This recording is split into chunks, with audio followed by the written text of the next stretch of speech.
বিসমিল্লাহির রহমানির রহিম। মহান আল্লাহ রাব্বুল আলামিন আমাদের জন্য বছরের দুইটি ঈদ বা দুইটি খুশির দিন বা আনন্দ উৎসবের দিন উপহার দিয়েছেন, যার একটি হচ্ছে ঈদ উল ফিতর আর অন্যটি হচ্ছে ঈদ উল আদহা। রোজার মাসের শেষেই আল্লাহ রাব্বুল আলামিন তার বান্দাদের জন্য খুশির দিন হিসেবে ঈদকে উদযাপনের সুযোগ করে দিয়েছেন।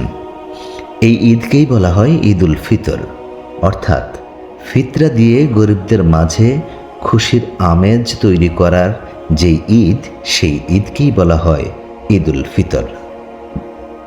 এখন প্রশ্ন হচ্ছে, যদি কেউ সারা মাস রোজা রাখার পরও ফিতরা না দেয়, তাহলে কি তার রোজা হবে? তাহলে কি তার রোজা মহান আল্লাহ রাব্বুল আলামিন কবুল করবেন? ফিতরা দেওয়া রোজার শর্ত নয়, অর্থাৎ ফিতরা না দিলে রোজা বাতিল হবে না বা রোজা কবুল হওয়ার শর্ত হিসেবে ফিতরা নয়। তবে এটি ইসলামের একটি গুরুত্বপূর্ণ বিধান, যা আদায় না করলে গুনাহ হবে এবং ঈদের প্রকৃত কল্যাণ থেকে বঞ্চিত হওয়ার আশঙ্কা থেকে যাবে।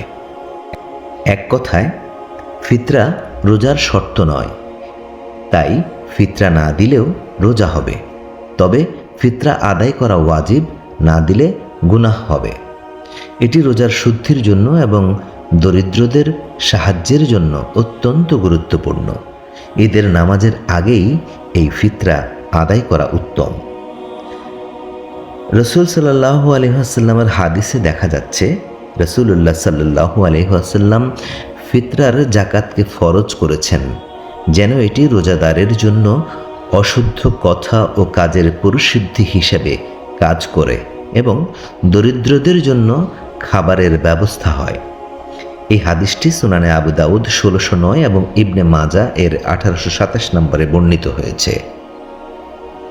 ঈদের নামাজের আগে ফিতরা দেওয়া উত্তম কিনা এই সম্পর্কে রাসূলের একটি হাদিসে দেখা যায়, যে ব্যক্তি ঈদের নামাজের আগে ফিতরা আদায় করে তা গ্রহণযোগ্য সাদাকা, আর যে নামাজের পরে তা আদায় করে তা সাধারণ সাদাকা হিসেবে কবুল করা হবে। এই হাদিসটি সুনানে আবু দাউদের 1610 এবং ইবনে মাজা এর 1828 নম্বর হাদিস। যারা সামর্থ্যবান তাদের অবশ্যই ফিতরা দেওয়া উচিত। এটি ঈদের আনন্দ সবার মাঝে ছড়িয়ে দিতে এবং রোজার ত্রুটিগুলো দূর করতে সাহায্য করে।